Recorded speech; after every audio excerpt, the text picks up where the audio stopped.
भारत ने cease fire का ऐलान किया पाकिस्तान के साथ और उसके बावजूद पाकिस्तान ने रात को सीज फायर का उल्लंघन किया। सीज फायर की खबर सुनने के बाद बहुत लोग निराश हुए। सबको लग रहा था कि इसको ठोक ही देना था, इसका फाइनल इलाज कर देना था। और उन निराश होने वालों में मैं भी शामिल, क्योंकि पाकिस्तान ऐसा देश है जो सुधरेगा नहीं। मैंने जब वॉर रुकी थी उस पर वीडियो बनाया था, उसमें लास्ट में आपसे कहा था कि मुझे नहीं लगता ये सुधरेगा, और वो 4 घंटे में बात सही साबित हो गई थी मेरी कि उन्होंने फिर से सीज फायर का उल्लंघन कर दिया।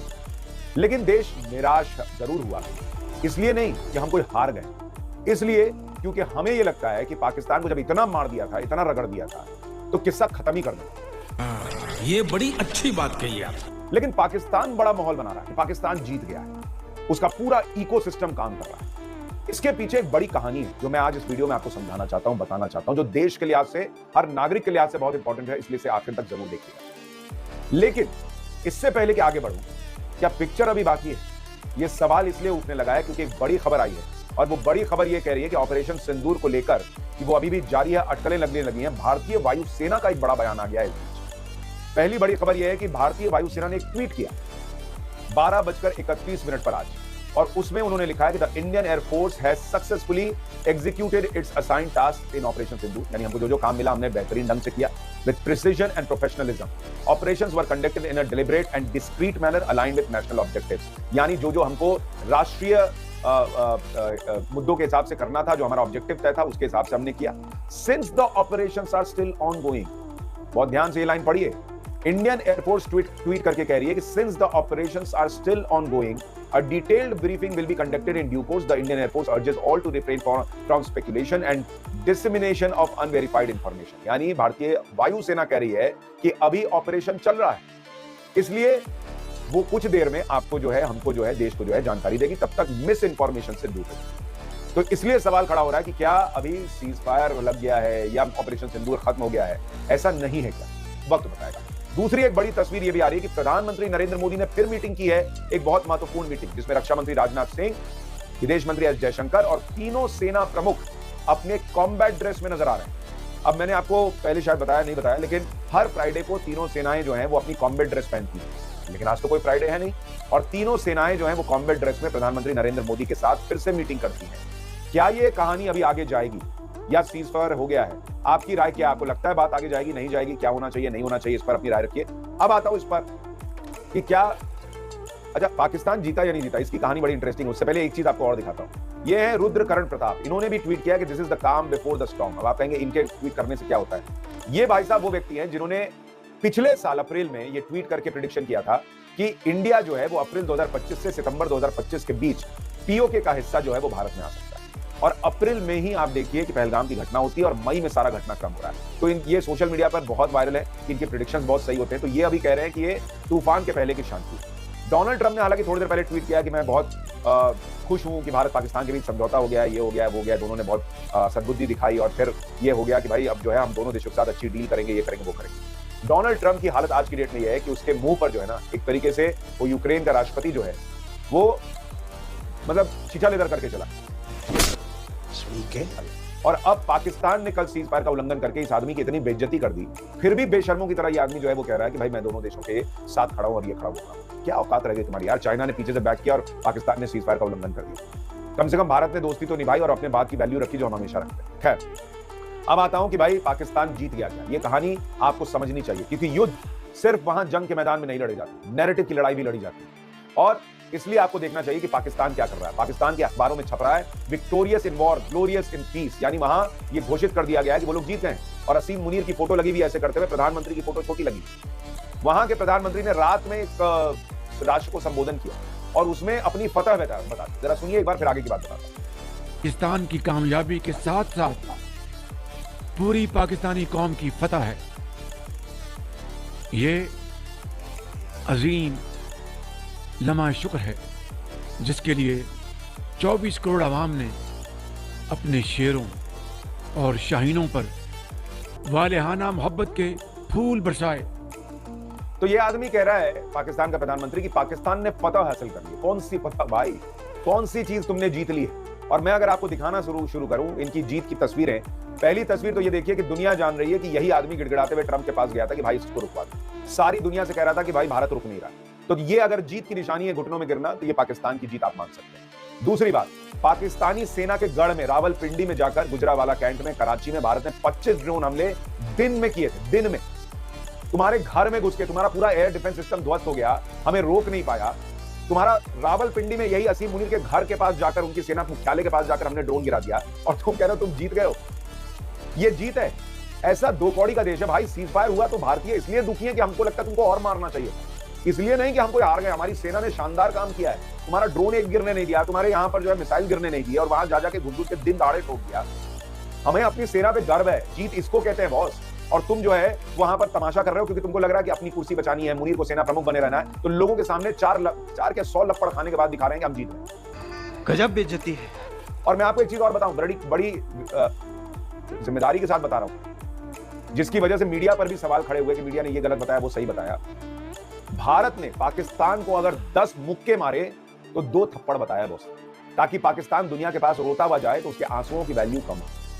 और इसलिए कई बार लोगों को लगा कि मीडिया ज्यादा बता रहा है, इतना हुआ नहीं है। सच ये है कि हमने जो बताया उसमें से बहुत सारी चीजें, बहुत क्या लगभग सारी चीजें सही हुई। जैसे ड्रोन 100 आते हैं, एक आध कुछ गलत हो जाता है, ठीक है, हम भी मानते हैं। हम भी सूत्रों के हवाले से खबर बता रहे थे। हम महाभारत के संजय नहीं है जो हम सब कुछ लाइव देख के आपको बता रहे थे, सोर्सेज के हवाले से खबरें बता रहे थे। कुछ इधर उधर हुआ होगा, सबसे हुआ है, लेकिन इसका मतलब ये नहीं है कि भारत ने किया नहीं है। भारत ने बहुत कुछ ऐसा किया जो अब तक आप तक पहुंचा भी नहीं।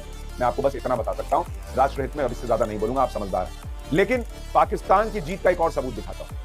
यह है पाकिस्तान की जीत का सबूत, अगर आप इसको जीत मानते हैं। 11 पाकिस्तानी एयरबेस भारत ने तबाह कर दिए। 11 एयरबेस। पाकिस्तान सिर्फ झूठ फैलाता रह गया कि हमारा ब्रिगेड हेडक्वार्टर उड़ा दिया, झूठ फैलाता रह गया कि भारत का जो है वो S-400 ध्वस्त कर दिया, झूठ फैलाता रह गया कि इधर जो है एयर स्ट्रिप उड़ा दिया, वो कर दिया। हमने सबूत के साथ टाइम स्टैम्प लगी हुई फोटो दिखा दी, सब इंटैक्ट है। ये क्यों नहीं दिखा पाते? तुम्हारे 11 एयरबेस ठोक दिया और तुम जीत गए हो। ये वही जीत है जो इन्होंने 1971 में अपने लिए हासिल की थी कि बांग्लादेश बन गया, लेकिन फिर भी दुनिया में कहते रहे, अपनी कौम को कहते रहे कि हम जीते। ये बहुत बेशरम देश है बहुत। अगर आप इसको जीत कहते, आप देखिए सरगोदा एयरबेस जो भारत ने उड़ा दिया, उसके पास किराना हिल्स है। ये वो जगह है सरगोदा एयरबेस जहां पर 1980 के दशक से पाकिस्तान की परमाणु नीति का हिस्सा रहा है। वहां पर अंडरग्राउंड बंकर और हैंडलिंग फैसिलिटी है। वहां पर जो है परमाणु के विकास के लिए पाकिस्तान ने इसको इस्तेमाल किया है। और भारत ने वो सरगोदा एयरबेस उड़ाया है जहां से पाकिस्तान जो है वो न्यूक्लियर हमले की सोच सकता था। तो तुम्हारे न्यूक्लियर हमले के प्लान को हमने ध्वस्त कर दिया और तुम जीत गए। बड़े लीचड़ आदमी हो यार। कैसा प्रधानमंत्री कैसे हो सकता है शहबाज शरीफ की, इसके बाद भी नौटंकी कर रहा है, और वहां के लोग कैसे हैं। और देखिए, अगर जीतने के सबूत चाहिए पाकिस्तान के, तो ये देखिए, ये जीत के सबूत है। रहीम यार खान इंटरनेशनल एयरपोर्ट की तस्वीरें देखिए, पूरा एयरपोर्ट जो है उड़ा हुआ है। पाकिस्तान दिखाए ना, हमारे यहाँ का कह रहा है ये उड़ा दिया वो उड़ा दिया, तस्वीरें दिखाए ना, ये जीत के सबूत होते हैं। ये देखिए, ये जो हमने ऑपरेशन सिंदूर किया था, उसमें किस तरीके से भयंकर नुकसान पाकिस्तान को पहुंचाया था, घुस के मार दिया था। ये आप तस्वीर, ये जीत के निशान होते हैं। ये जीत के निशान है, जरा देखिए जरा। आप सोचिए कितनी बड़ी नैरेटिव की लड़ाई चल रही है। और सबसे बड़ी बात, सिर्फ पाकिस्तान नहीं, यहां भारत के अंदर लोग इस नैरेटिव की लड़ाई में पाकिस्तान का साथ दे रहे हैं। क्यों? क्योंकि उनको यह दिखाना है कि भारतीय सेना कुछ नहीं कर पाई, मोदी कमजोर है, भारतीय मीडिया झूठ फैला रही है। और अगर हम आपको सच बताते रहे इतने सालों से, भाई इनका नैरेटिव नहीं चल पाता क्योंकि भारतीय मीडिया सच बताता है। इन्होंने मौका देखा कि इसी में हम पाकिस्तान के साथ लगकर जो है, हो सकता है इसमें जॉर्ज सोरोस गैंग का भी हाथ हो, तो उसने भी पैसा फूका हो, कि यही मौका है, भारतीय मीडिया की क्रेडिबिलिटी गिराने का प्रयास करो ताकि लोगों को का इन पे से विश्वास उठ जाए और फिर हम अपना झूठ, अपना एजेंडा फैलाते रहें। बहुत स्ट्रैटेजी के साथ चीजें हुई हैं। अब आप देखिए एक और चीज, पाकिस्तान की जीत, सो कॉल्ड जीत की तस्वीर दिखाता हूं। पाकिस्तान में मसूद अजहर का भाई मर गया, लश्कर का इंचार्ज अबू जिंदाल मारा गया, जैश का हाफिज मोहम्मद मारा गया। इसके अलावा बड़े आतंकी जो IC 814 से लेकर दूसरे आतंकी हमलों में शामिल थे, वो मारे गए। मसूद अजहर का परिवार मर गया। मसूद अजहर कह रहा है मुझे डर लग रहा है, अल्लाह मुझे भी उठा ले, ये हालत कर दी। ये पाकिस्तान के सो कॉल्ड जीत के सबूत है। गजब बेइज्जती है। ऐसा जीतने पर होता है। और देखिए, पाकिस्तान का शेयर बाजार सिर्फ जिस दिन ऑपरेशन सिंदूर हुआ था ना, उस दिन 1.3 ट्रिलियन रुपए की पाकिस्तानी रुपए की गिरावट आई थी शेयर बाजार। सिर्फ एक दिन में, वो 82 के आगे जीरो गिनते जाइए, एक दिन का बता रहा हूं। इसके अलावा पाकिस्तान को पिछले तब से जब से भारत ने अटैक करना शुरू किया, पाकिस्तान को लगातार शेयर मार्केट में नुकसान हुआ, उनको शेयर मार्केट बंद करना पड़ा, वहां के इन्वेस्टर भागे। ये जीत के सबूत है, ये भारत ने अचीव नहीं किया है। और देखिए, पाकिस्तानियों का वीजा अभी भी रद्द है, अटारी वाघा बॉर्डर अभी भी बंद है, बंदरगाहों पे पाकिस्तानी जहाज अभी भी नहीं आ रहे, उनको नुकसान हो रहा है। यहां से पाकिस्तानी बाहर भेजे, बांग्लादेशी घुसपैठिए बाहर भेजे, ये भारत के जीत के संकेत हैं या पाकिस्तान के? सिंधु जल समझौता रद्द किया, तुम्हें बाप बाप करा के रखा है, अपने हित में चीजें कर रहे हैं। प्रधानमंत्री मोदी ने कहा कि भाई हम अपना पानी अपने लिए इस्तेमाल करेंगे। ये पाकिस्तान के जीत के सबूत हैं कि तुम सिंधु जल समझौता जो है उस पर कुछ कर नहीं पा रहे हो। और यहां कुछ लोग और माहौल बना रहे हैं, जो मैंने आपको कहा ना, यहां कुछ लोग कल से माहौल बना रहे हैं कि इंदिरा गांधी की बड़ी याद आ रही है, 1971 में इंदिरा गांधी ने क्या किया था, नहीं किया। ये वो लोग हैं जिनके जमाने में 26/11 हमला हो गया और वो डोजियर पे डोजियर भेजते रह गए, और वो इतना होने के बाद पाकिस्तान का एयरबेस तबाह, पाकिस्तान के शहरों में घुस के मारा, वहां पर ड्रोन दिन दहाड़े गिरा दिए, पाकिस्तानी आर्मी के हेडक्वार्टर के पास मारा, उनके फौजी शहीद हो गए, उनके आतंकी मार दिए, उनके आतंकियों के ठिकाने तबाह कर दिए। इतना करने के बाद यहां वो लोग जो अभी तक कह रहे थे से नो टू वॉर, अब वो अचानक कहने लगे हैं कि अरे कुछ तो हुआ ही नहीं, कुछ तो हुआ ही नहीं, पाकिस्तान के जंगी जहाज गिरा दिए।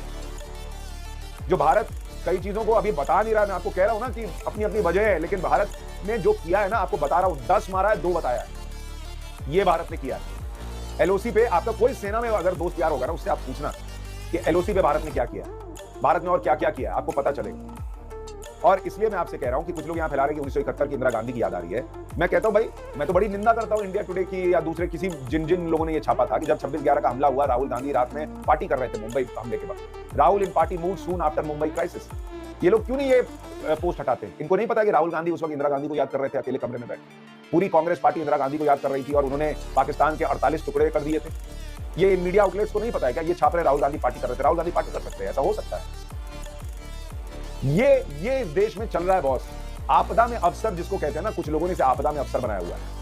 एक इकोसिस्टम, एक मोहतरमा उन्होंने ट्वीट किया कुछ देर पहले कि अगर किसी देश कोई लानत कोई जो है थोड़ी इज्जत वाला देश होता तो वहां का प्रधानमंत्री रिजाइन कर चुका होता। मतलब उनकी नजर में वो यहाँ की पत्रकार है, सो कॉल्ड पत्रकार, उनके हिसाब से मतलब भारत की कोई इज्जत नहीं, इसलिए अगर प्रधानमंत्री रिजाइन नहीं कर रहा।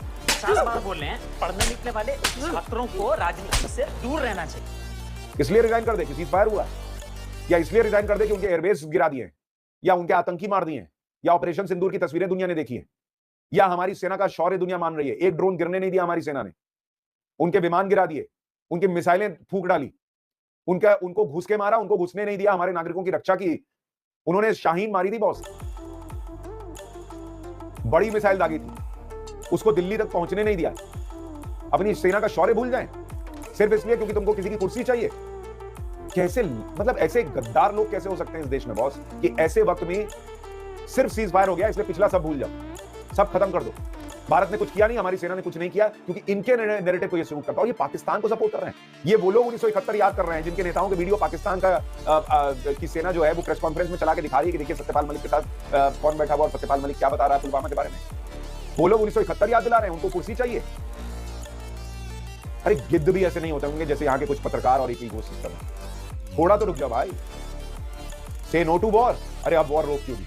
मतलब कैसे लोग हैं, कैसे लोग इसी देश में रहते हो, इसी देश का खाते हो, और उसके बाद इसी देश को हारा हुआ बताने के लिए होड़ लगा रखी है। अरे पाकिस्तान तो चलो बता रहा है, उनके नैरेटिव की लड़ाई, अगर वो नहीं बताएंगे कि हम इतना मार खा के भी जीत गए हैं तो सेना पर से लोगों का विश्वास उठ जाएगा। वहां असीम मुनीर को लोग दौड़ा दौड़ा के मारेंगे, शहबाज शरीफ की कुर्सी चली जाएगी, इसलिए उनको ये करना पड़ता है। वो 1965 नहीं आ रहे भाई उनके हिसाब से, वो 1971 नहीं आ रहे भाई उनके हिसाब से, वो करगिल नहीं आ रहे उनके हिसाब से, और वो इस बार भी झुट्ठे कूदने लगे भाई। जैसे यहां पर 99 सीट जीतने के बाद एक पार्टी ने मान लिया था कि उन्होंने हरा दिया मोदी को, उन्होंने भी शायद यहां देखा होगा नैरेटिव वॉर। उन्होंने कहा यार हम भी ऐसा करते हैं, हम भी थप्पड़ खा चुके हैं, मुक्के खा चुके हैं, चारों तरफ से खून बह रहा है, लेकिन हम चिल्लाना शुरू करते हैं हम जीत गए क्योंकि युद्ध रुक गया।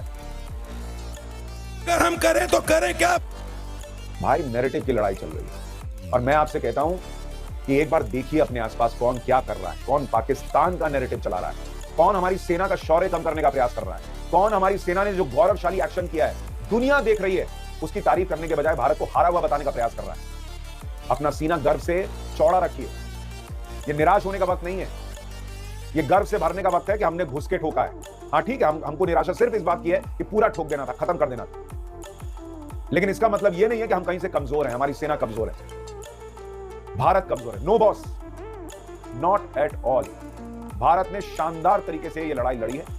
हाँ, सीज फायर की निराशा मेरे अंदर भी है, नहीं होना चाहिए था मुझे लगता है, लेकिन ठीक है, हो सकता है कुछ पर्दे के पीछे हुआ जो नहीं पता है। कुछ खबरें ऐसी भी छप रही हैं कि भाई अमेरिकी वाइस प्रेसिडेंट ने ये मोदी को फोन किया कि कुछ ऐसा इनपुट है कि पाकिस्तान बहुत भयानक करने वाला है, क्या वो न्यूक्लियर अटैक का, क्या मुझे नहीं पता, और मैं उसमें जाना भी नहीं चाहता। आपने जब हमले का सोचा होगा तो इतनी सी चीजें आपने जरूर ध्यान रखी, लेकिन हाँ, पिछले 4 दिन में जो हुआ है वो बतौर भारतीय मेरे लिए बहुत गर्व का विषय है, और मैं किसी पाकिस्तानी एजेंडे वालों को ये गर्व, ये शौर्य, इस भारत के सम्मान को हमसे छीनने नहीं दूंगा। हाँ, ये बड़ी अच्छी बात कही आप, और आपको भी ऐसे ही करना चाहिए।